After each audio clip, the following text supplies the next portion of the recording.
Bab seseorang boleh menyebut kelebihannya sendiri, asal niatnya tidak riya. Di sini dicontohkan, misalnya ada orang Islam sakit atau kiai sakit, jenengan dokter, bilang saja saya dokter biasa yang nangani.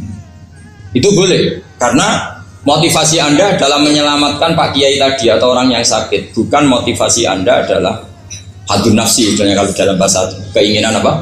Pribadi. Jadi itu boleh.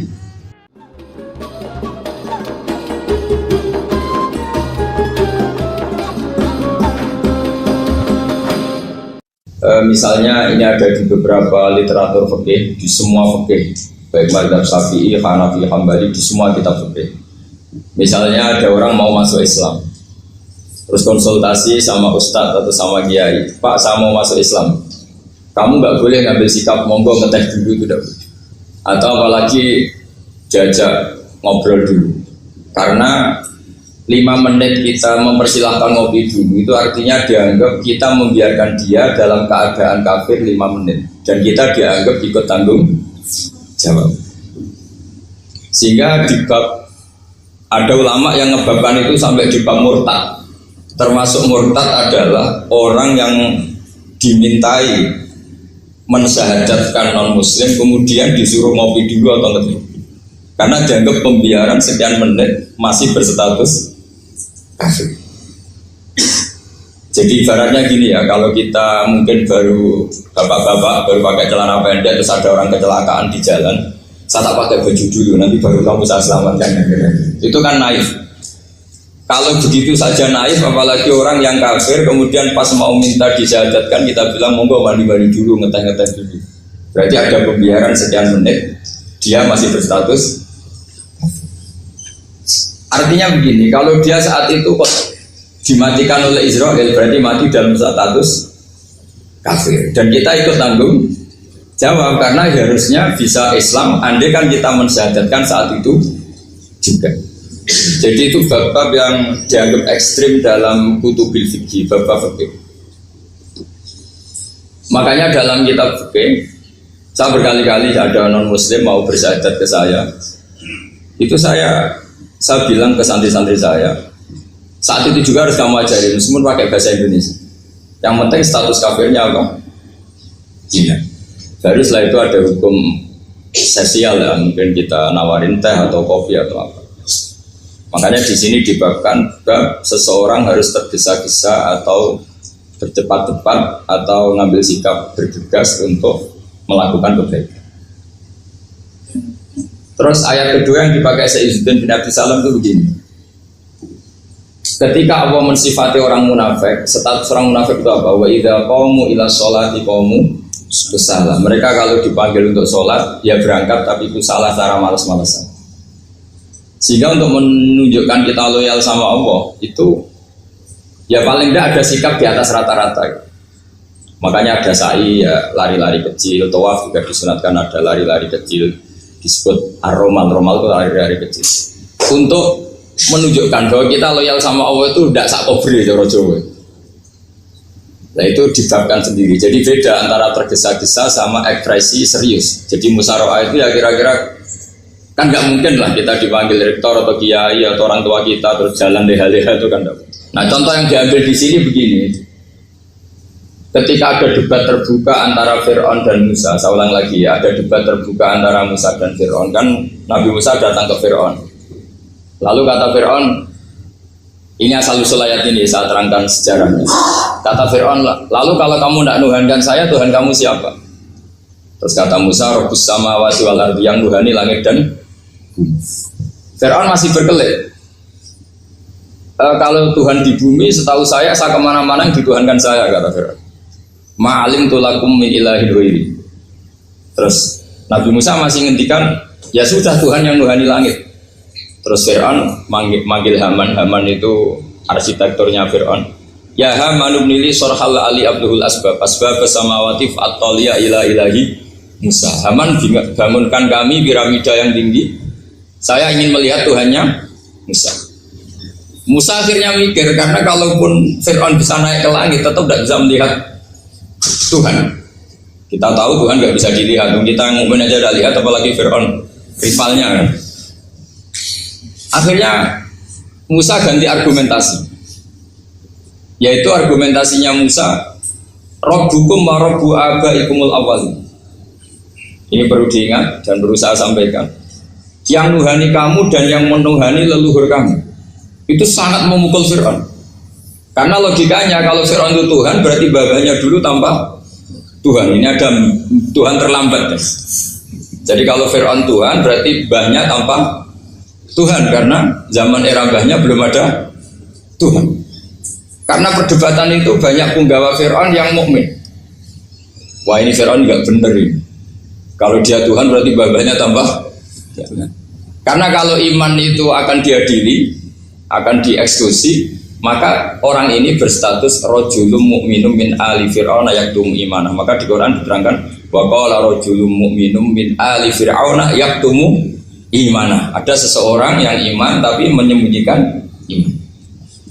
Lah orang ini selalu ikut rapat di rapat-rapat penting Fir'aun, termasuk rapat ketika Fir'aun dan para tentaranya memutuskan membunuh Musa. Karena dia ikut rapat dan eksekutornya besok disuruh nangkap Musa, orang ini malam itu juga nemuin Musa terus bilang innal mal ayat tabiru nabi kaliyak dulu kamu Musa, rapat tadi malam memutuskan kamu besok dibunuh, maka kamu harus bergegas meninggalkan Mesir.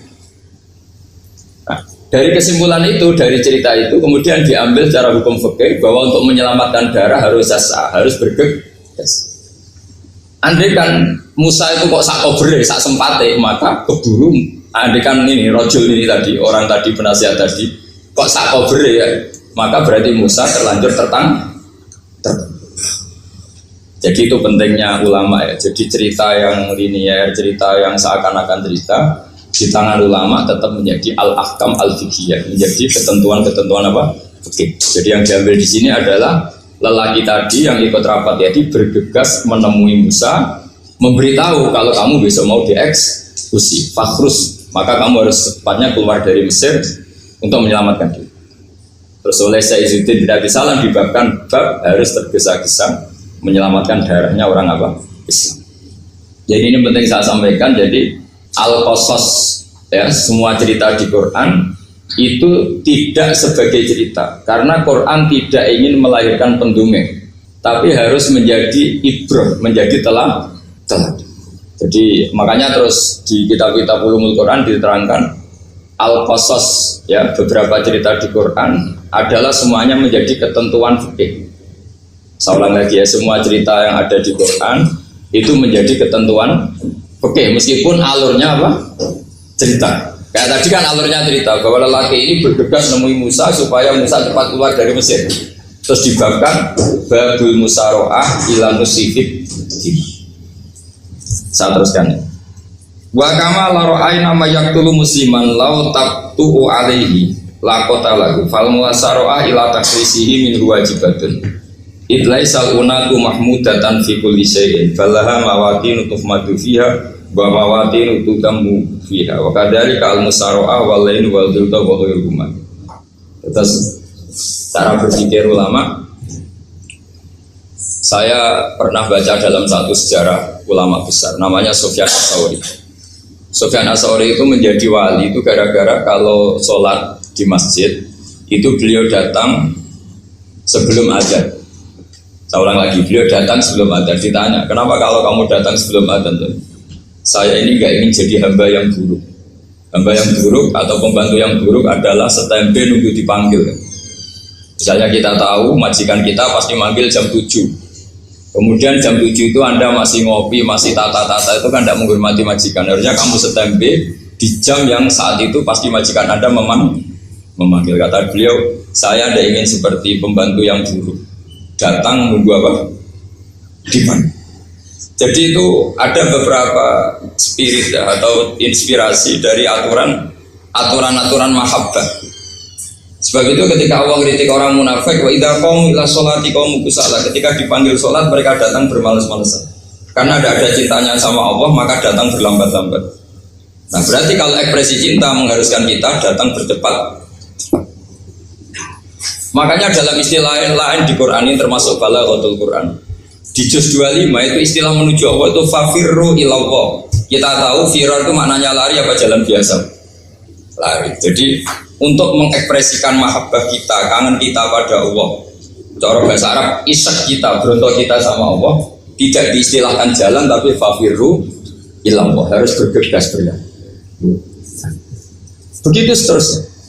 Maka kalau ada orang Islam, terus ini konsekuensi hukum, ada non muslim minta, Pak saya tolong ajarkan syahadat. Nggak boleh saya bilang gini, monggo ke dalam dulu.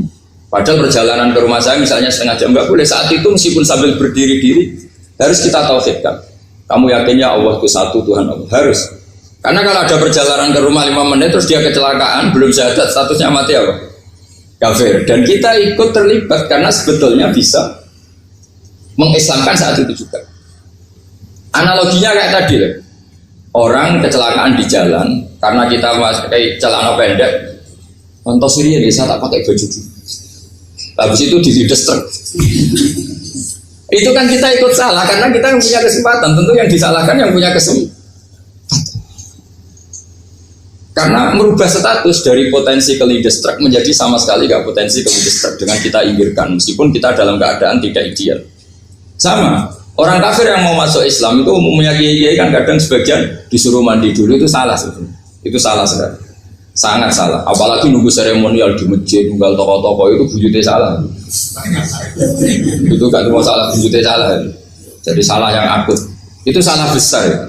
Kalau seremonial monggo, tapi kalau mengislamkannya harus saat itu. Apalagi seremonial seminggu lagi nunggu tokoh terkenal, nunggu di syuting dulu, wah itu perilaku so itu bukan mengislamkan itu.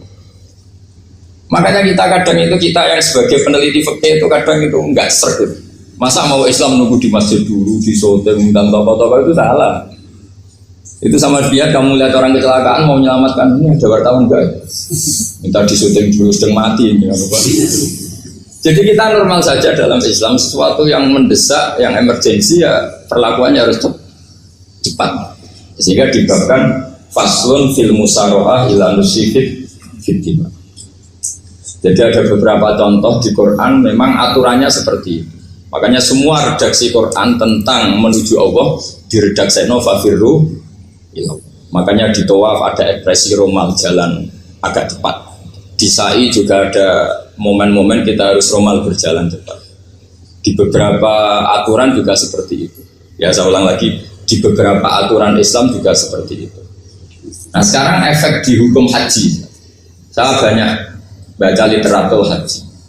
Haji dalam aturan Islam itu wujuban tarofian, wajib yang tidak langsung mendesak. Kemudian semenjak ada fakta kita harus nunggu, daftar tunggu. Itu kita sebagai ahli fikih itu gamang. Misalnya gini, saya umur 20 punya uang, sekarang berapa daftar? 25 juta ya.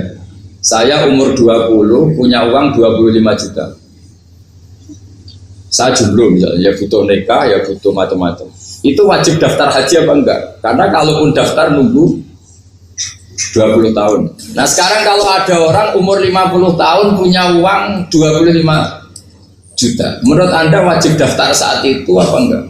Wong daftar saja bisa game gitu. Dan kalau misalnya umur 50 ditambah 25 kan 75. Itu kalau orang sumpah sudah tetap mati itu. Maka itu menjadi pertanyaan, apakah fikih ini kita rubah? Karena dulu kan orang itu longgar semua. Karena haji zaman Nabi pun tidak langsung dilakukan saat pertama diwajibkannya haji. Jadi Nabi punya sisi unik. Pertama ada tahun diwajibkannya haji, Nabi tidak langsung haji. Sebab itu ulama berkesimpulan kalau wajibnya haji tidak langsung. Maka fikih itu memang unik. Sholat juga gitu. Ada istilah begini dalam sholat. Watajibu sholat ala kulli muslimin wujuban muwassa'an. Di semua kitab fikih takbirnya seperti itu, redaksinya. Wajib sholat dilakukan orang Islam wujuban muwassa'an, wajib yang ada longgarnya. Sehingga ketika zuhur jam 12 WIB kita dengar azan, boleh sholat setengah 1, jam 1, setengah 2, jam 2. Karena memang wujuban muwassa'an, memang ada batas akhir waktu misalnya sampai setengah 3. Nah problemnya begini, misalnya setengah 1 Anda pasti dipanggil majikan kamu yang diharuskan melakukan satu aktivitas, misalnya Anda pilot, yang nggak mungkin sholat lagi di kokpit. Apakah status wujuban wasaan wajib yang longgar menjadi hilang karena setelah itu tidak ada kesempatan lagi sholat? Apa tetap kita sebagai ahli Islam yang agak balelo tapi alim, misalnya ya sudah tetap jadi pilot, nanti kan ada aturannya sendiri, ada rukhsahnya sendiri, ada kemurahan sendiri, kita sudah jadi pilot, misalnya sholat tanpa harus menghadap kiblat, sholat yang tetap di perjalanan. Kira-kira Anda kalau jadi ahli fikih milih mana? Milih harus sholat di depan apa tetap memberi kelonggaran? Gak apa-apa sholat sambil apa? Nyuper sambil pilotin apa pesawat. Anda milih mana? Karena kalau konstitusi ilmu itu memang harus ada, dengan tanda kutip ya, memang harus ada nakalnya. Kalau nggak nakal malah gak sah. Memang unik ilmu itu. Karena ilmu itu kalau dipaksakan lurus terus, itu nanti malah bengkok karena menghilangkan rukhsahnya Allah, kemurahan Allah. Tapi kalau dipaksakan rukhsah terus, murah terus, nanti dianggap menyepelekan hukumnya Allah. Maka kita yang ahli fikih itu pusing. Misalnya saya sering ditanya, Gus saya ini supir bis, kan musafir terus, berarti saya boleh tidak puasa terus panjang Ramadan? Coba kalau ada jadi ahli fikih mesti bingung. Mau boleh, ya boleh terus supaya orang nggak peduli sama Ramadan. Mau mengatakan wajib puasa, kayak nggak peduli dengan kemurahan Allah yang membolehkan musafir tidak puasa. Coba loh, Anda jangan jadi ekstremis yang misalnya bantah toh protes toh, ini kan. Jadi memang mengkaji ilmu itu ya, makanya dengan tanda kutip itu harus ada nakal, tapi nakal yang baik, bukan nakal.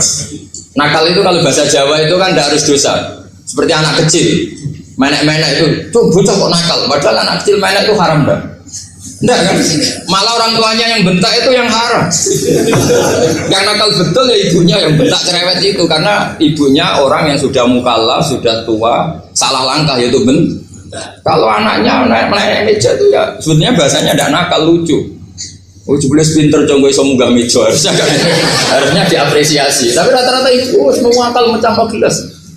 Coba, malah boe malah mecano tabungan. Bapaknya marah tukang nguras tabungan. Sebetulnya senakal-nakalnya anak kecil itu nakal orang tuanya, itu pasti. Karena ini sudah kena fitop, sementara anak-anak belum kena. Saya pernah punya tamu, karena di tradisi Kiai itu sering punya tamu. Bapak ibunya tuh kultus sama Kiai, bentak anaknya disuruh salim sama saya. Anak kecil kan nggak mau jalan-jalan terus, marah.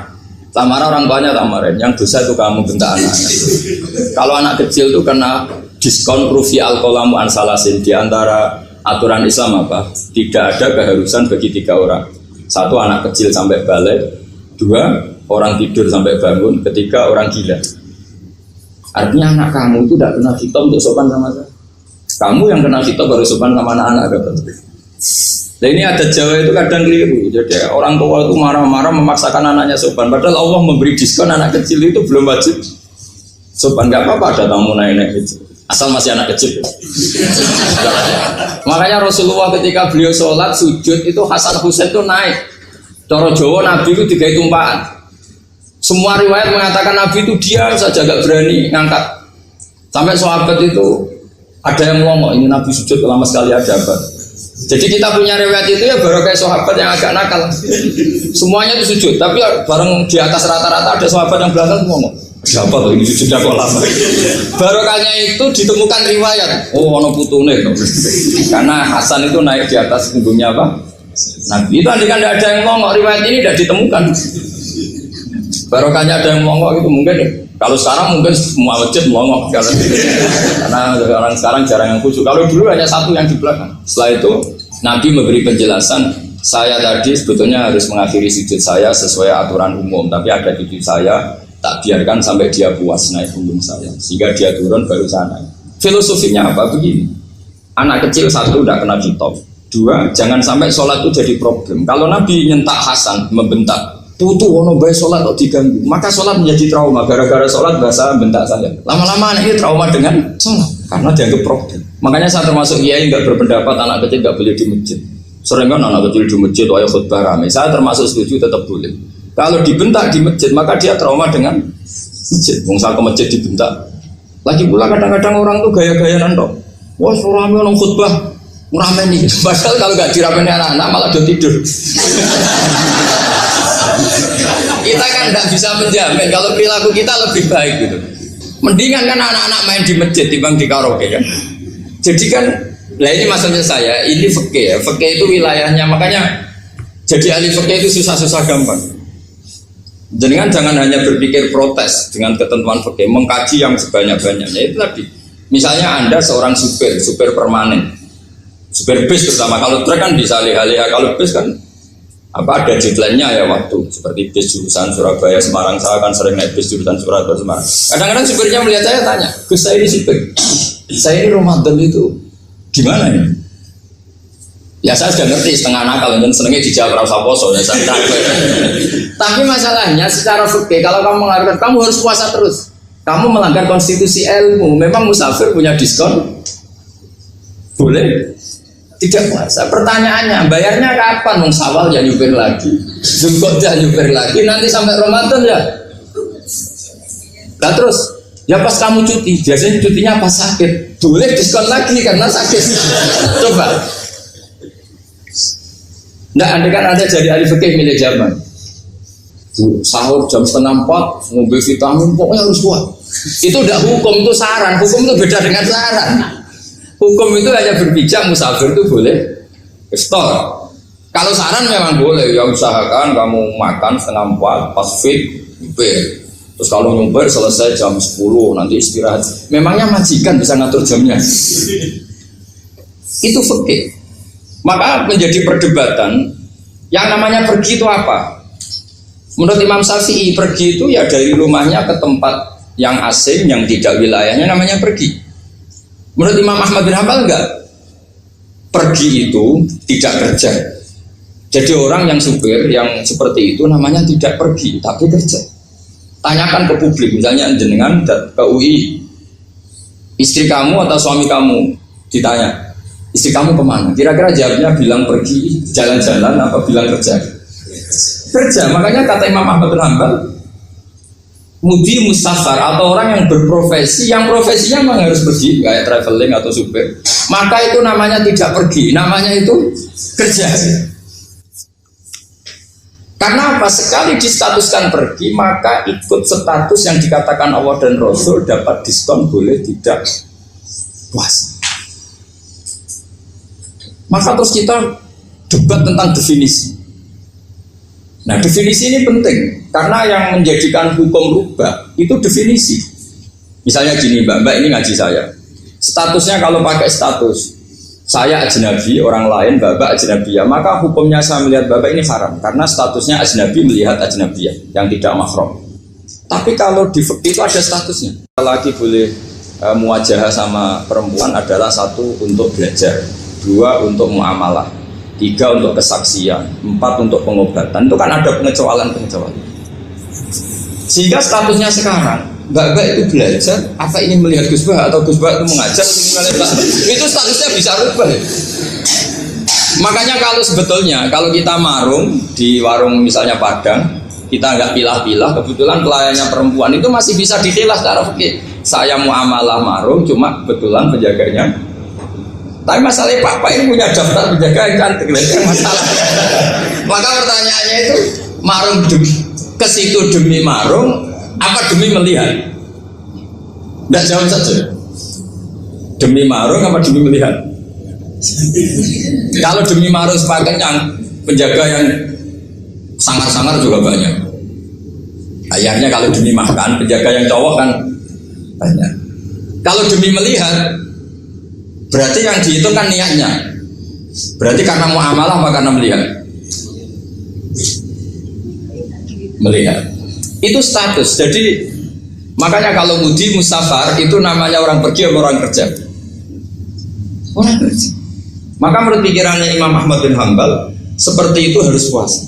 Karena dia adalah pekerja, bukan musafir. Lalu dalam masalah jumlah 3 hari misalnya. Kalau dalam fikih kita, nggak saya kenapa ngomong fikih terus ya, karena banyak yang melupakan fikih.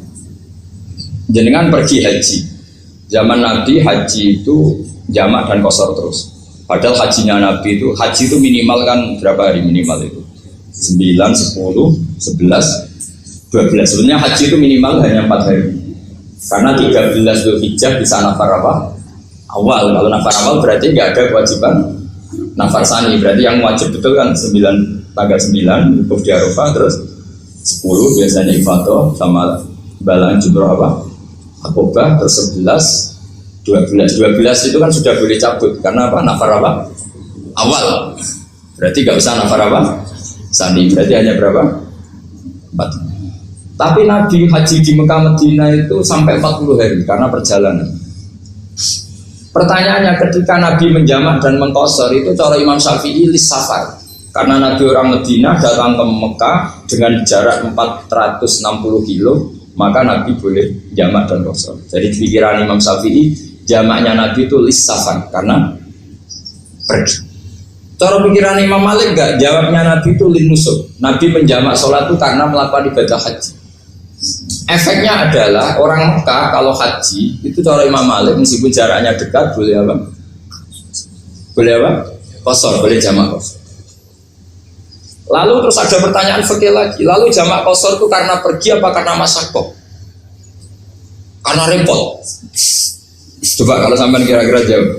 Misalnya kita orang kaya bawa uang 1 miliar naiknya Alphard, ada supirnya, ada ajudannya, pergi di jarak 100 kilo. Masyarakatnya kan tidak ada sama sekali, apalagi di tol kebetulan tidak macet. Kira-kira boleh jamak enggak? Boleh, Gus, karena pergi, tapi kan nggak ada repotnya sama sekali. Dibanding misalnya yang ngebis bawa beras 1 pintal gitu kan, udah gitu suruhan orang lagi kan pusing. Maka fikih ini untuk memberi hukum itu, kalau fikih itu menstatuskan dulu ini orang boleh jamak itu karena masyaqqah apa karena safar. Lalu kalau setelah karena safar itu karena jaraknya apa tingkat masyaqqahnya. Kalau karena jaraknya ya tidak juga gini maksudnya. Mungkin Anda tidak pernah terpikir begini. Kalau saya mau ke Jakarta kemudian sampai Purworejo itu sudah waktu zuhur, saya boleh nggak zuhur di situ sama saya? Boleh kan? Padahal perjalanan saya belum capek. Artinya nunggu boleh jamak itu setelah kita menempuh jarak itu apa menuju, sedang menuju dan niat. Sedang menuju dan niat. Misalnya saya mau ke Jakarta, saya orang Sleman mau ke Jakarta, itu sampai mana itu Magelang itu sudah boleh jamak kan? Boleh kan? Boleh karena saya mau ke. Nah pertanyaan secara fikih mungkin Anda tidak terlintas. Ternyata ditelepon sama istrinya nggak jadi pergi. Padahal sholatnya kadung di jamaah duhur dan asar. Apakah setelah di rumah sholat lagi? Teman nggak pernah mikir gitu. Jadi orang fikih itu sudah pusing, makanya jangan diprotes terus. Kita ini sudah pusing. Tapi orang itu enak aja protes terus. Nggak pernah jenengan nanti wajib sholat lagi enggak? Dia bolehnya jamak kan berdasar berstatus musafir. Ternyata setelah Magelang ditelepon istrinya nggak jadi. Dia kadang sholat duhur dan asar. Setelah pulang masih jam 1. Terus ada asar, wah ban sholat. Kalau ada sholat lagi apa ada? Jangan saran. Kalau saran, wah sebaiknya sholat lagi itu tidak hukum, itu saran itu namanya. Saran dengan hukum beda. Sholat lagi benar. Ketika ada jaga itu berdasar malas atau berdasar hukum? Apa? Nah kalau Anda sholat lagi, pertanyaannya gini, Allah itu tidak punya tradisi mewajibkan 2 kali. Pertanyaan fikihnya mesti gitu. Dan saat Anda di Magelang menjamak itu melakukan sesuatu yang disahkan oleh agama. Berarti pas Anda jamak duhur asar, sesuatu pas melakukan itu kan berstatus sah dan boleh. Meskipun setelah itu ada masalah, istri kamu nelpon terus pulang. Tapi pas itu kan sudah dinyatakan oleh malaikat sah, Anda sudah duhur dan asar. Kalau melihat itu tidak wajib mengulang. Tapi bisa saja malaikat ada yang usil. Itu sah karena Anda berstatus musafir. Berhubung status Anda hilang, maka poin Anda sudah sholat juga hilang. Kamu milih fikih yang mana? Jadi peneliti fikih itu beda dengan orang-orang yang mendengarin protes. Beda karena nengkuni itu beda karena ada konsekuensinya. Makanya fikih itu sampai saya punya kitab fikih itu dikarang 1 orang itu jumlahnya 20 jilid, per jilid itu segini. Jadi satu meja ini dikarang satu orang. Itu mulai yang presisi, yang detail, sampai yang khayal. Yang khayal juga ada. Yang khayal itu tadi beliau banyak mengkhayalkan diri. Suatu saat Anda datang ke Mekah itu hanya butuh waktu 20 menit. Zaman itu belum ada pesawat. Lalu boleh gak jamak? Boleh gak nakal? Nakal itu begini. Sampai orang kaya punya jet pribadi. Misalnya Anda Ronaldo masuk Islam, orang kaya. Itu bisa gak puasa? Karena begini, misalnya dia orang, contohnya orang Arab ya, orang Arab, jangan orang. Nah, contohnya itu dibalik saja. Di sini itu kalau imsak jam berapa tuh? Imsak Ramadan jam berapa? 3:30 aja biar aman ya. Kalau 3:30 kan masih imsak. Dia terbang ke Mekah. Jadi orang sini puasa jam 5 kan mulai puasa, dia terbang ke Mekah kan masih malam, makan terus dia. Mekah mau ada matahari terbang lagi ke barat, karena dia menghindari berstatus puasa. Atau sebaliknya dia orang Mekah jam 12 puasa, 12 siang puasa, dia wah kalau 6 jam lagi buka bisa barat saya terbang ke Indonesia. Ke Indonesia terbang baru 1 jam di sini sudah buka. Itu khayal, jadi fikir ada khayalnya.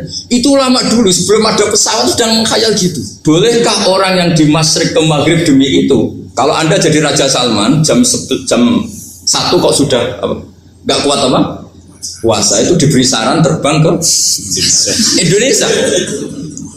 Itu kalau pakai jet kan nggak sampai 9 jam, 1 jam ke Jakarta.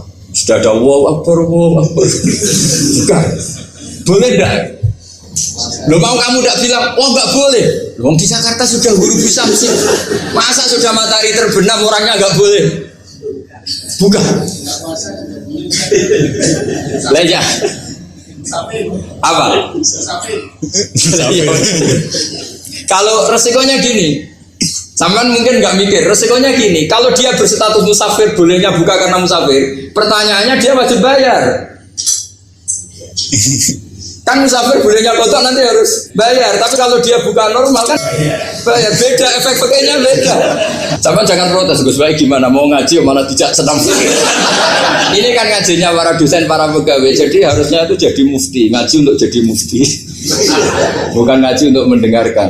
Jadi makanya saya mohon jangan sering protes sama ulama sudah pusing. Karena efek-efek hukum itu tidak gampang. Kayak tadi misalnya, kalau dia boleh buka atas nama musafir, resikonya wajib bayar. Masalahnya Raja Salman ini mau enggak? Mau dia inginnya. Maka pertanyaannya itu kitab yang milik saya tadi, yang 20 jilid tadi. Ulama itu mulai dulu sudah membayangkan bagaimana kalau suatu saat ada satu kendaraan. Kenapa ulama bisa bayangkan itu? Karena ada buruk. Meskipun mereka nggak numpak buruk, hanya Rasulullah, tapi kan bisa bayangkan ada toyul waktu. Waktu itu bisa dilipat. Karena ulama dulu ahli astronomi, jadi bumi itu bulatnya gini, muternya gini. Berarti suatu saat ada satu ilmu di mana orang ambil satu posisi terus melewati toyul waktu, ngalami lintasan waktu. Mulai dulu itu sudah dibicarakan. Pertanyaannya lalu status orang ini kayak, misalnya tadi orang Mekah ingin cepat buka, terbang ke Indonesia. Orang Indonesia menghindari imsak, misalnya 3:30, dia belum sahur. Wah kalau saya di Indonesia ini sifatnya sahur. Wah saya tak terbang ke Mekah. Wah kan terbang di Mekah ternyata masih jam 8. Wah bisa makan sepuasnya jam 8 malam artinya jam 20. Kan enak ya. Barwarek balik ke Indonesia wis jam 1 siang. Jam 1 siang kalau ingin cepat buka terbang ke timur. Langsung buka. Berarti dia kira-kira puasa aja 3 jam. Tapi terus ya mungkin kalau sampean tahu kok sudah repot-repot ngono tinggal turu delok sinetron kok buka dhewe. Itu tidak hukum, saran itu namanya apa?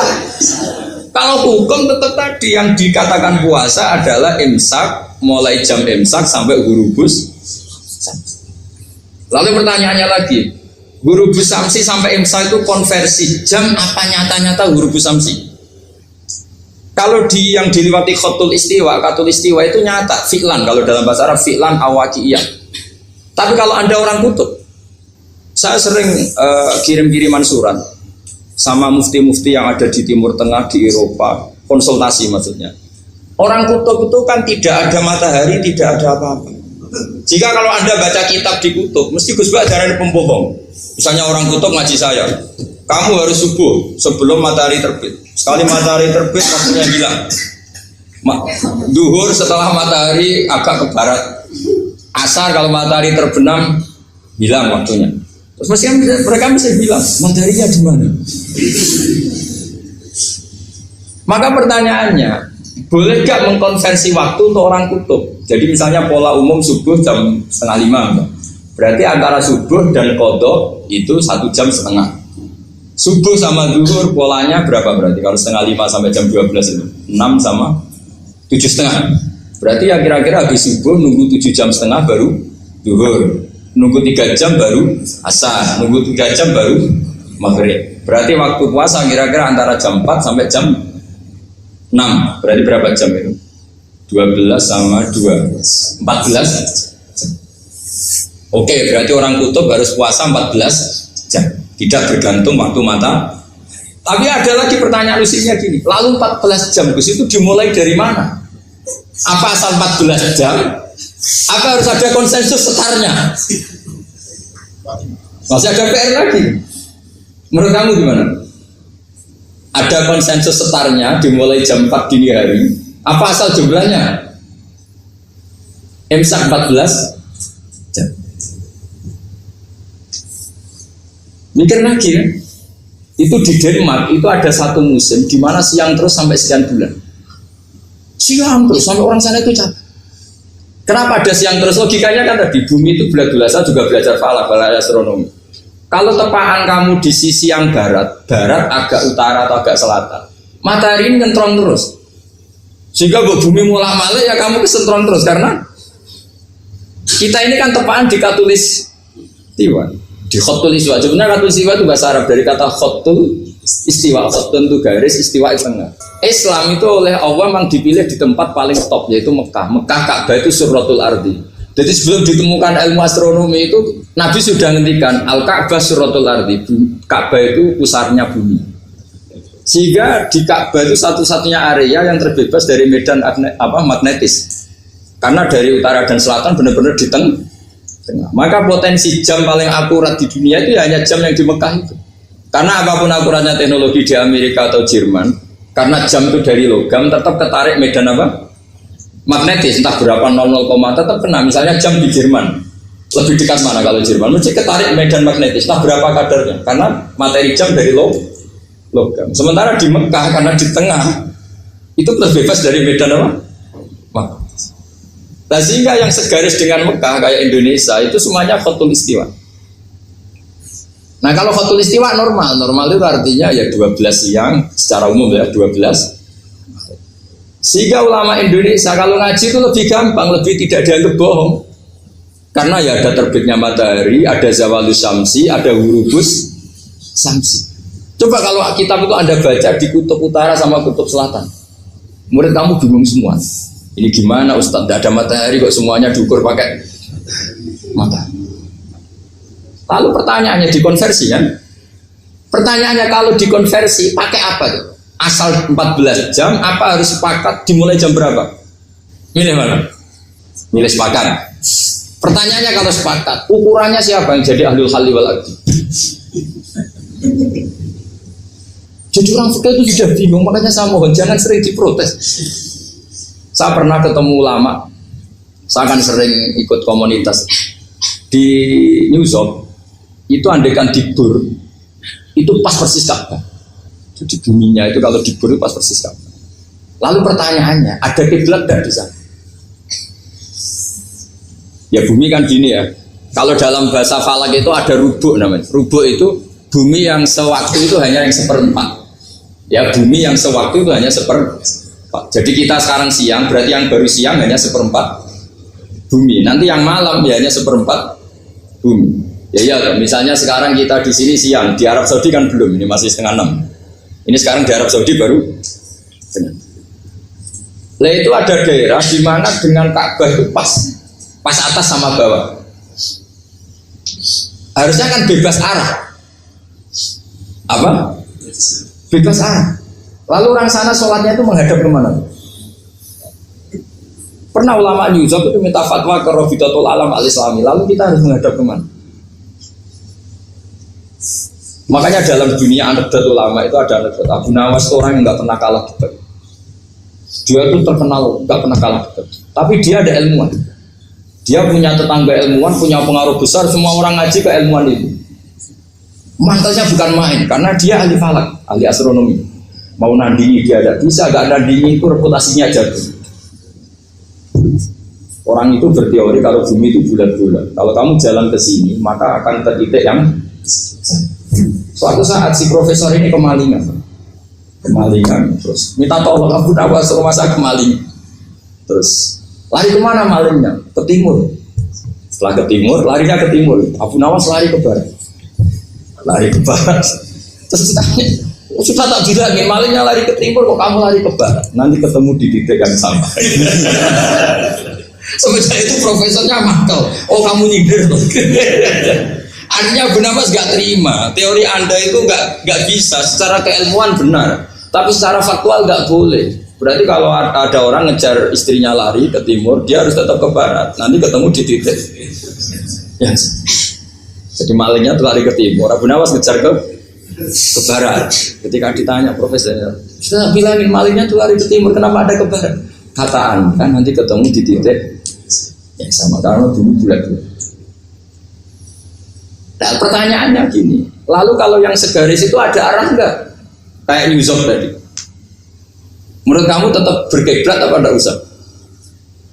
Loh kalau yang rubuk jelas.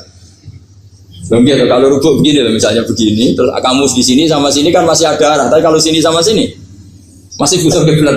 Sama enggak usah protes. Orang protes sudah pusing, enggak usah diprotes. Karena yang dipikir itu macam-macam.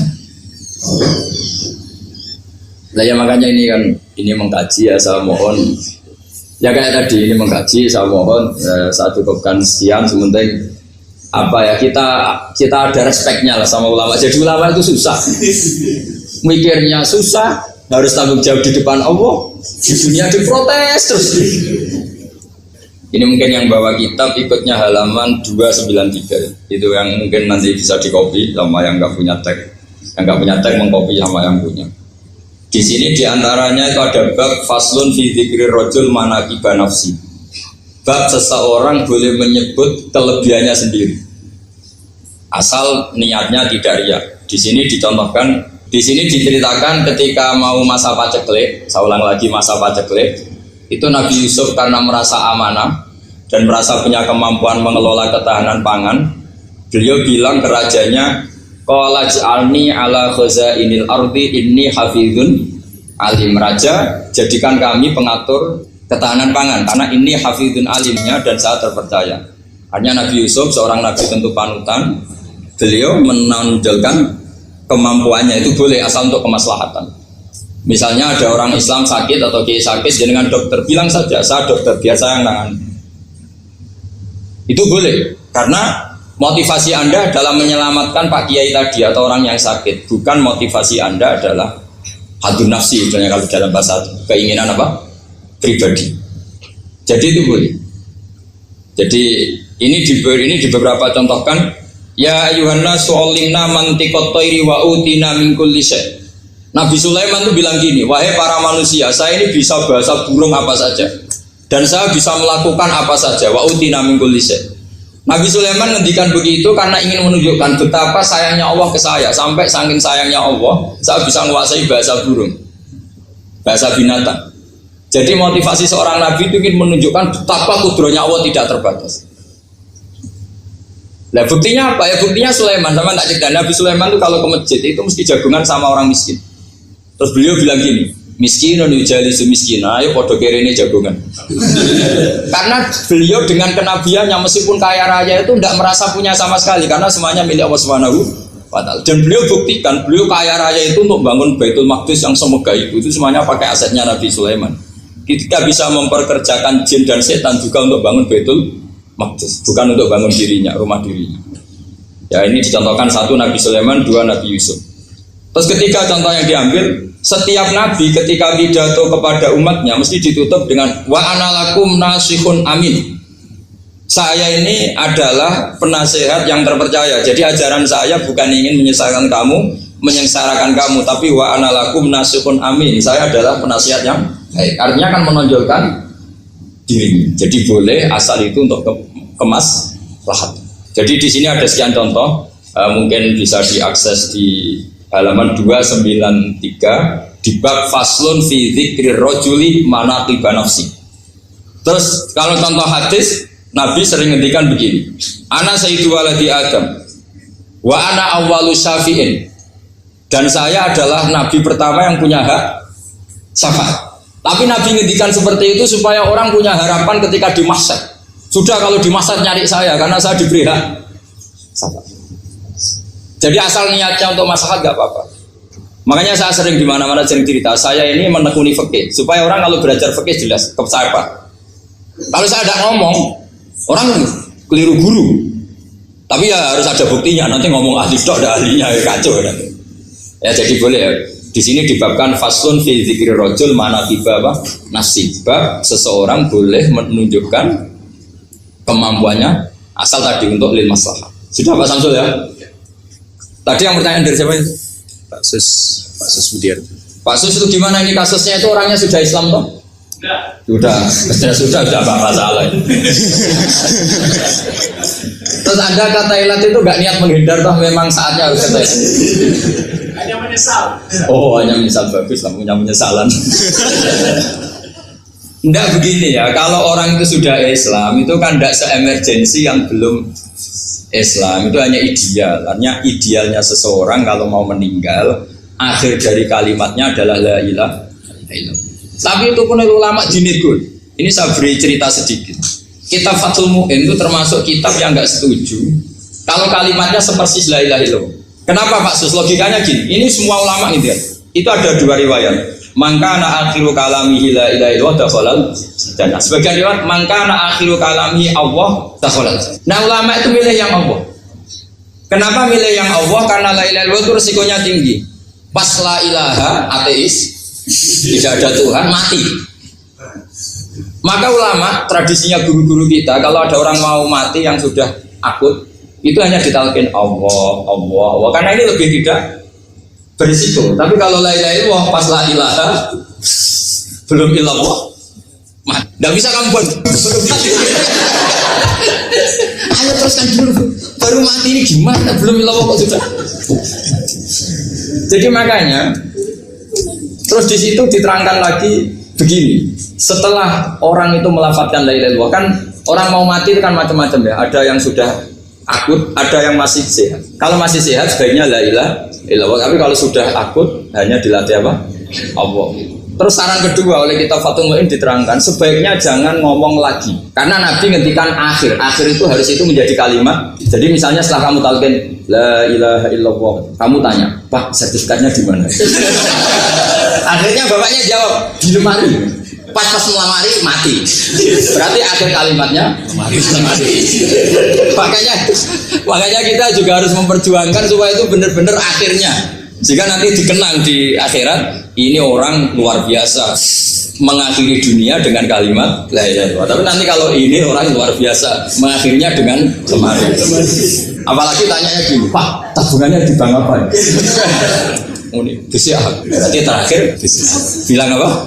Bisya. Jadi itu ada aturannya. Jadi kalau nalkin orang sudah melafadzkan kalimat tauhid, jangan dijak ngomong, karena kalau diajak ngomong lagi terus mati, yaitu kalimat terakhirnya. Assalamualaikum warahmatullahi wabarakatuh.